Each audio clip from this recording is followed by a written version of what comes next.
Chapter 13.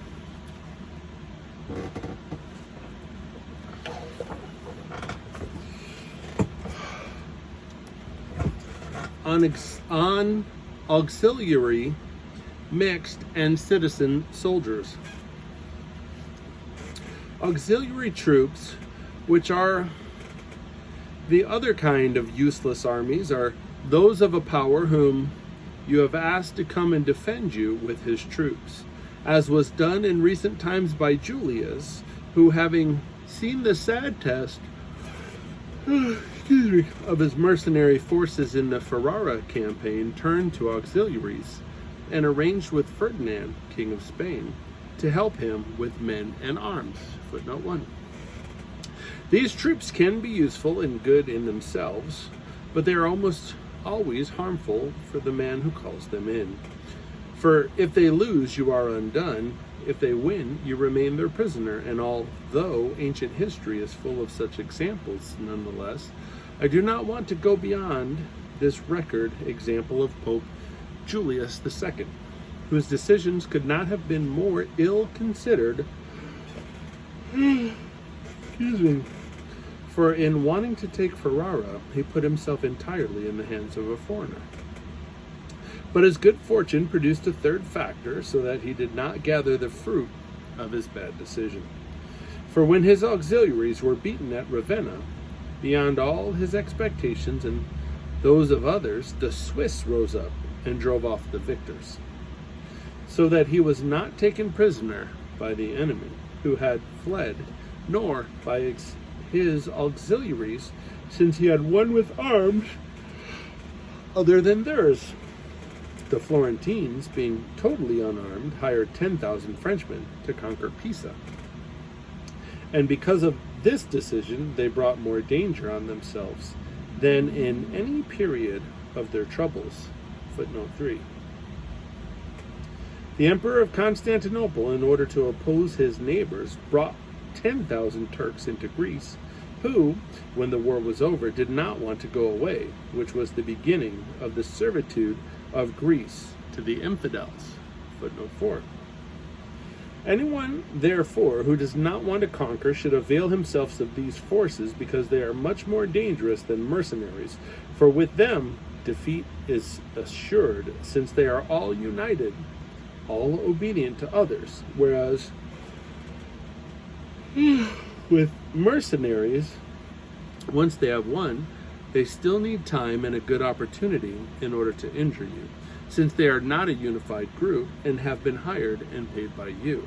And with them, a third party, whom you have made their leader, cannot quickly acquire enough authority to harm you. To sum up, with mercenaries, their inaction is more dangerous. With auxiliaries, it is their prowess, virtue.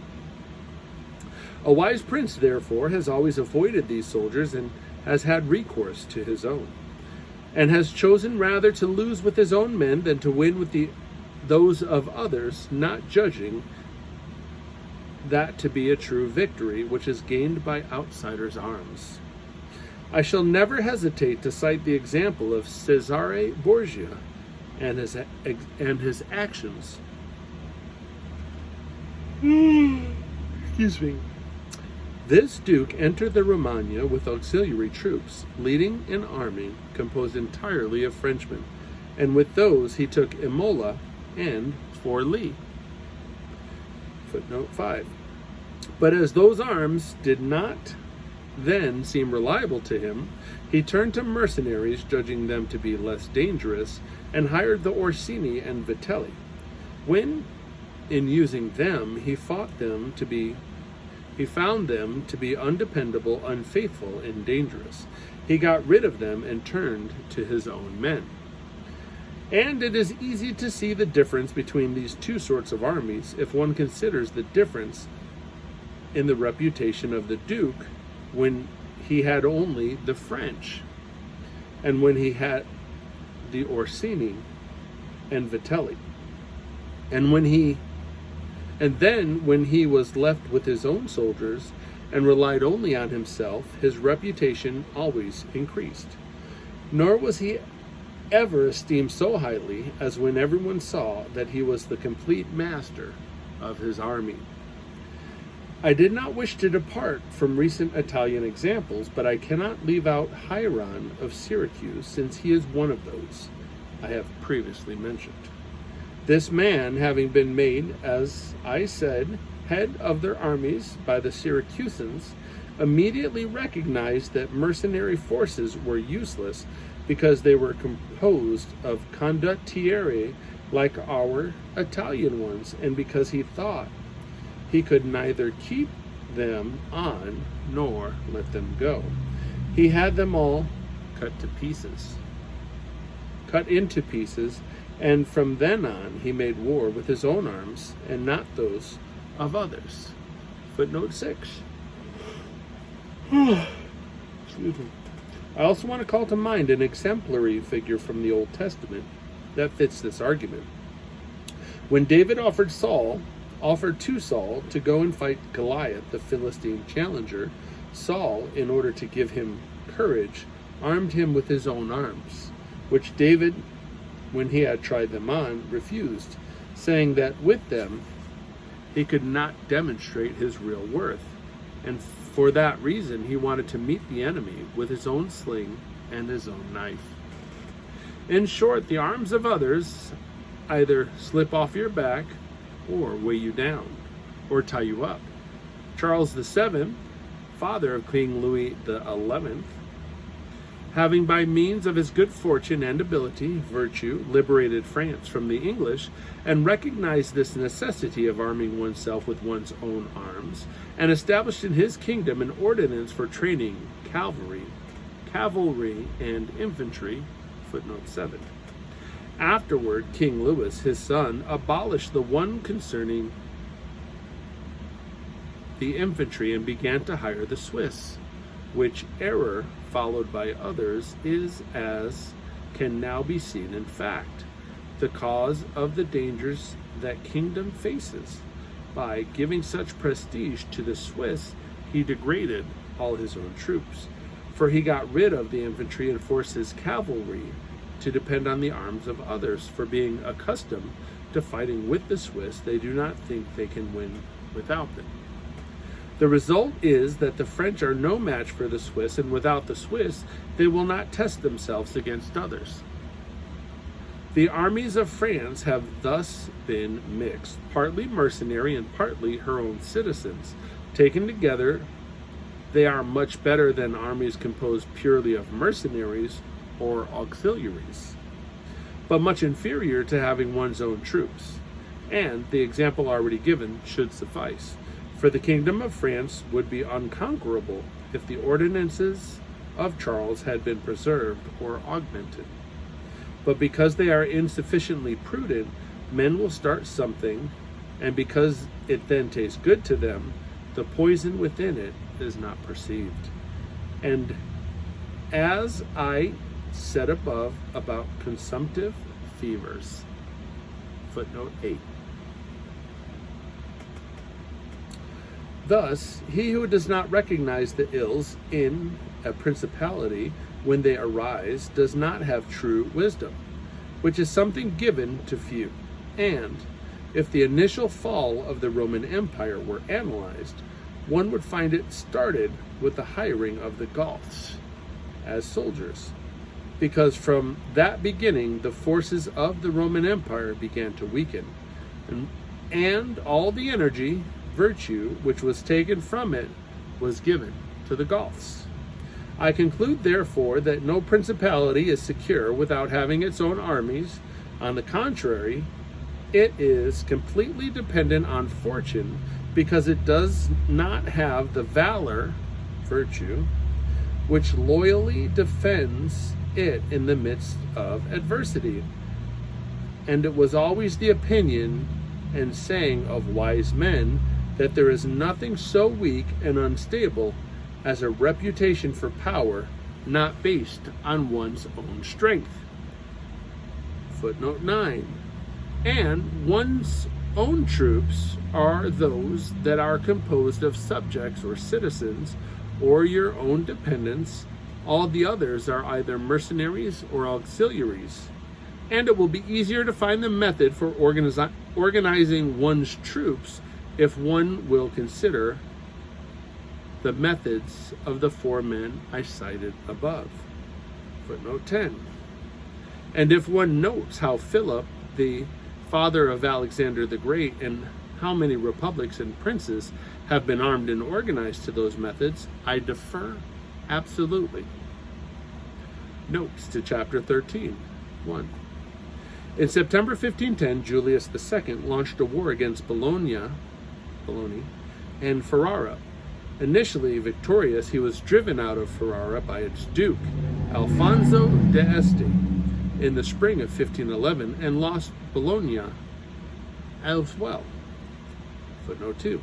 The French defeated the troops of Julius II at Ravenna on April 11, 1512, but they lost many men to the Spaniards, including their leader Gaston de Foix, and the next month 20,000 Swiss troops came to the aid of the Pope and defeated them.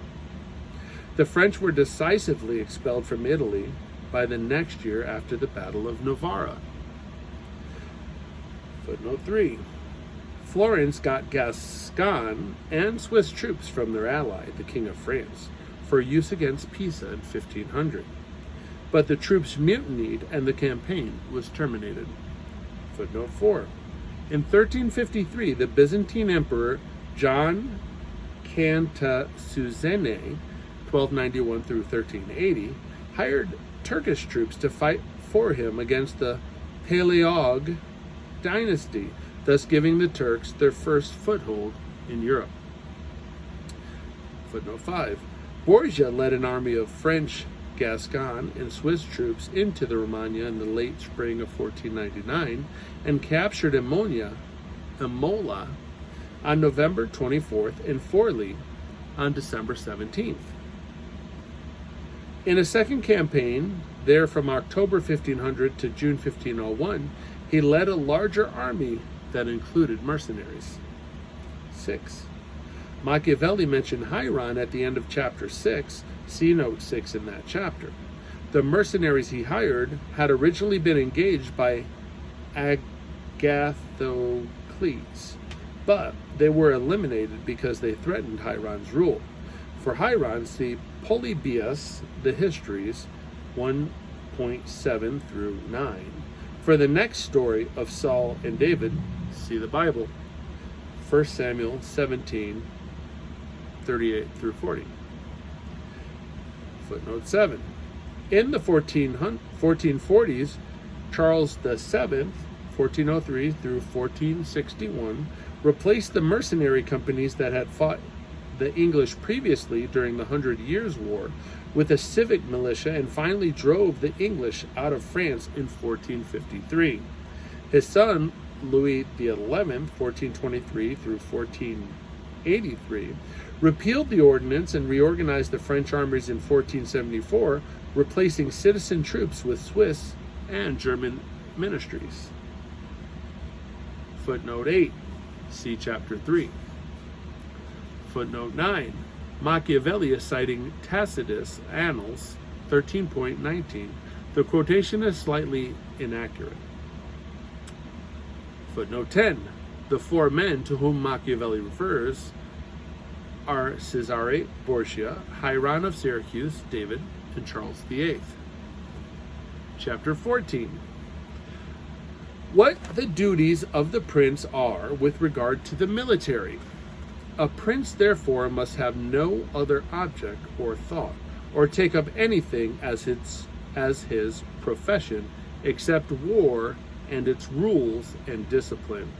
For that is the only art that befits one who commands, and has such power, virtue, that it not only maintains those who are born princes, but often enables men of private station to rise up to that rank. And one sees, on the other hand, that when princes have thought more of luxurious living than of arms, they have lost their state.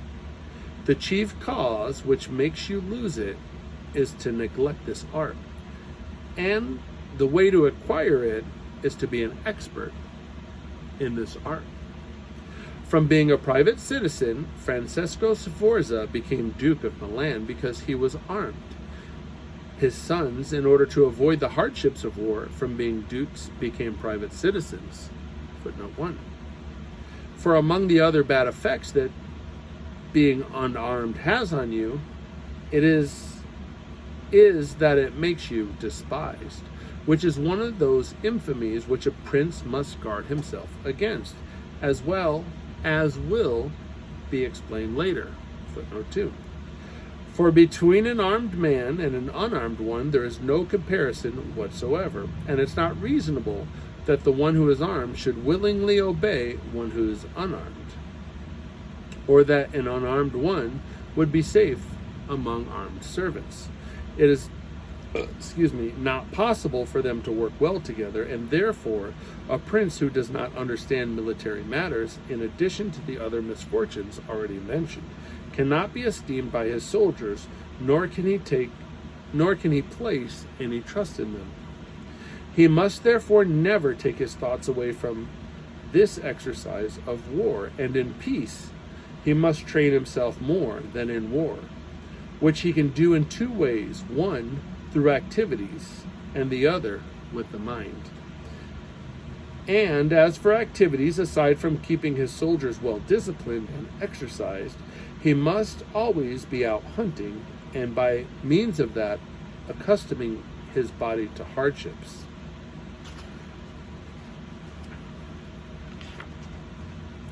And at the same time, learning the nature of the terrain and getting to know how the mountains rise, how the valleys open out, how the plains lie, and understanding the nature of the rivers and the swamps. And on this he should lavish the greatest care. This knowledge is useful in two ways.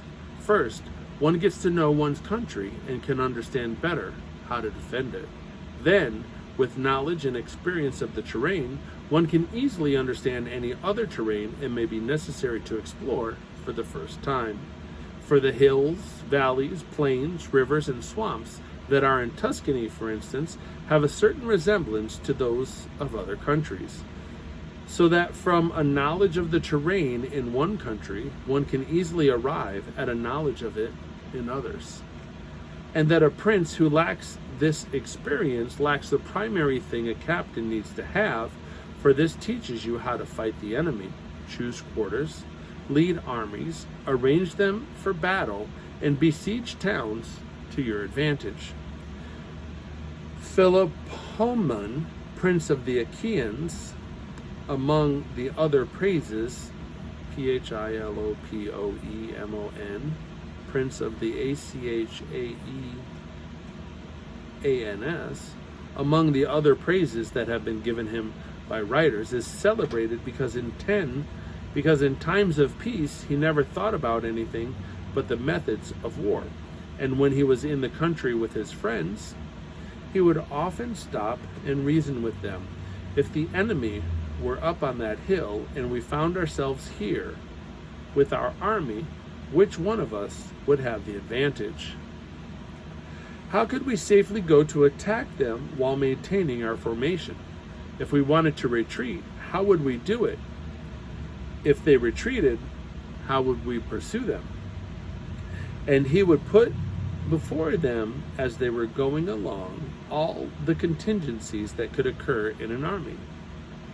He would hear their opinions, give his own, fortify it with arguments, so that through these continual deliberations, no incident whatsoever could occur when he was leading his armies, for which he did not have a remedy. But as for exercising the minds, the prince must read histories, and in them consider the actions of eminent men. See how they conducted themselves, examine the reasons for their victories and defeats in order to be able to avoid the latter and imitate the former. And above all, he must do as some eminent man has done in the past, who chose to imitate someone who before him had been praised and glorified. and has always kept his deeds and actions in mind. As it is said, Alexander the Great imitated Achilles, Caesar, Alexander, and Scipio, Cyrus. Footnote 4. And whoever reads the life of Cyrus written by Xenophon will then perceive the life of Scipio, how that imitation contributed to his glory, and how in chastity, affability, humanity, and liberality, Scipio conformed to what Xenophon wrote about Cyrus.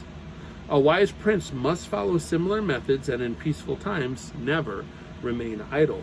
But by being industrious, he must make capital out of them in order to be able to avail himself of them in times of adversity, so that when fortune changes, she may find him prepared to resist her. Notes to chapter 14. The descendants of Francesco Sforza were his son Ludovico il Moro, Duke of Milan, from 1494 to 1508, who was defeated twice by the French and the second time sent to France, where he remained in prison from 1500 until his death, and Ludovico's son Massimiliano, who regained the dukedom in 1512, but was removed from it definitively in 1515.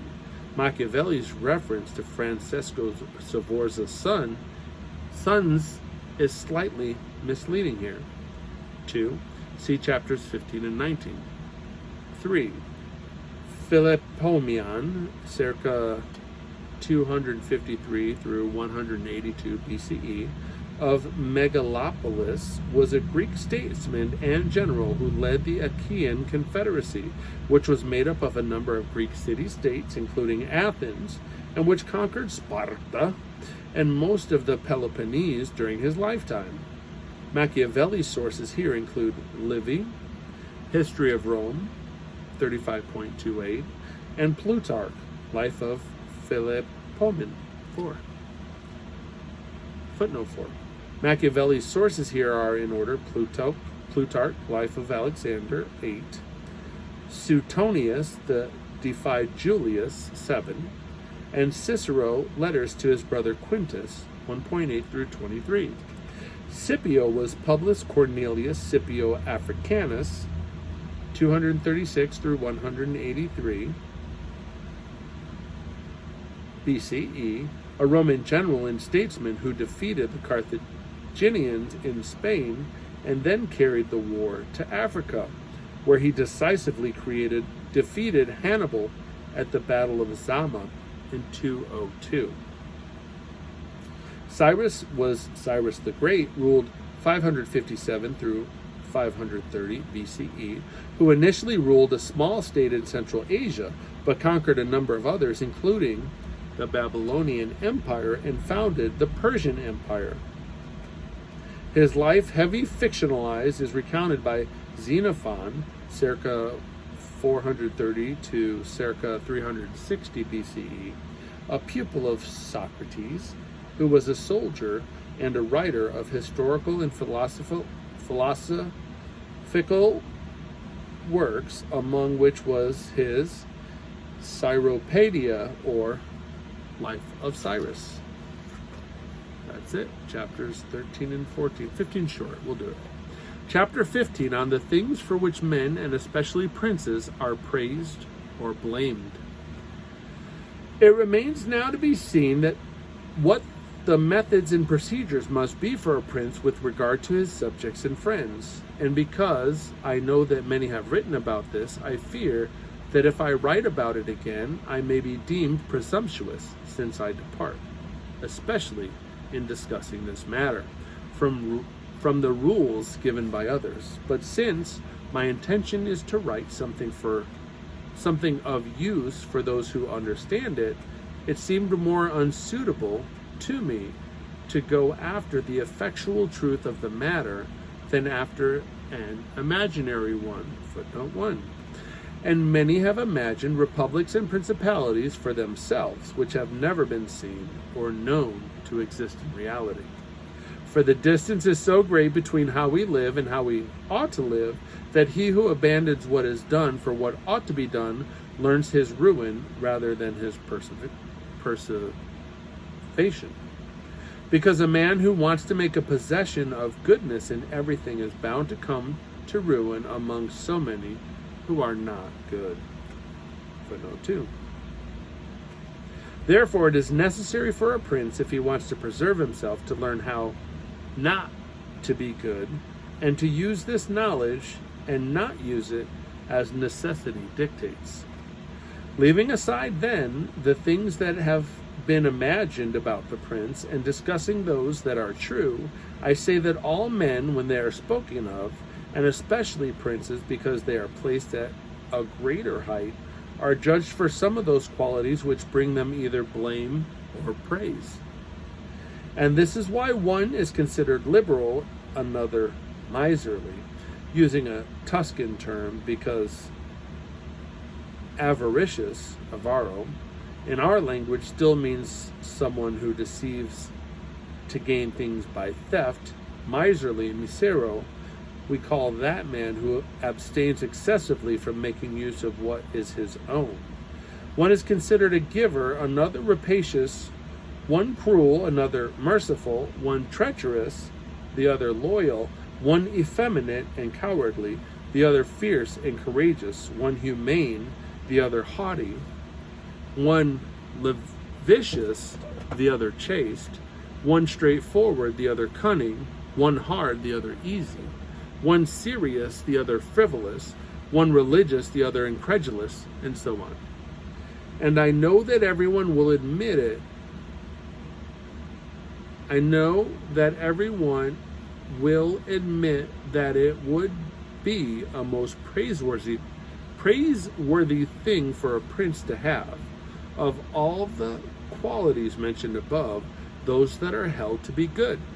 But since it is impossible to have all of them and to practice any of them completely, because the human condition does not permit it, it is necessary for him to be sufficiently prudent so as to know how to avoid the infamy of those vices which would lose him the state, and, if he can, to guard himself against those which might not lose it for him, although, if he cannot, he can indulge them with less concern. And further, he need not worry about incurring the disgrace of those vices, without which it would be difficult for him to save the state.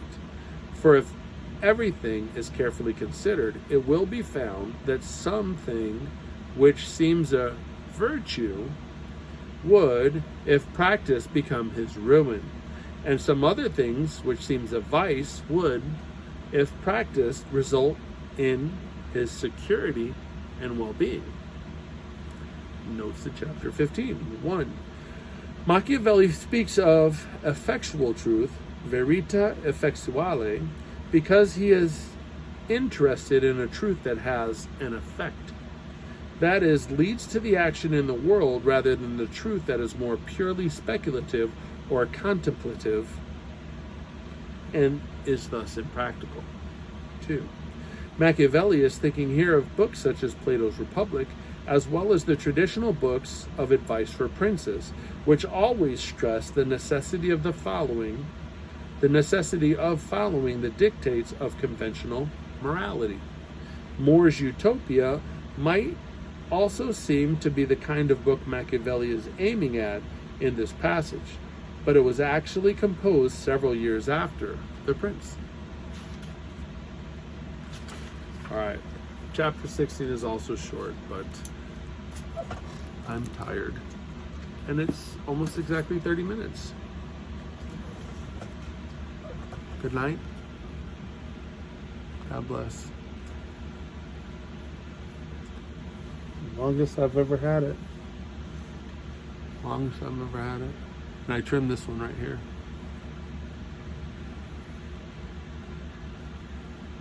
It all curls back on itself so much.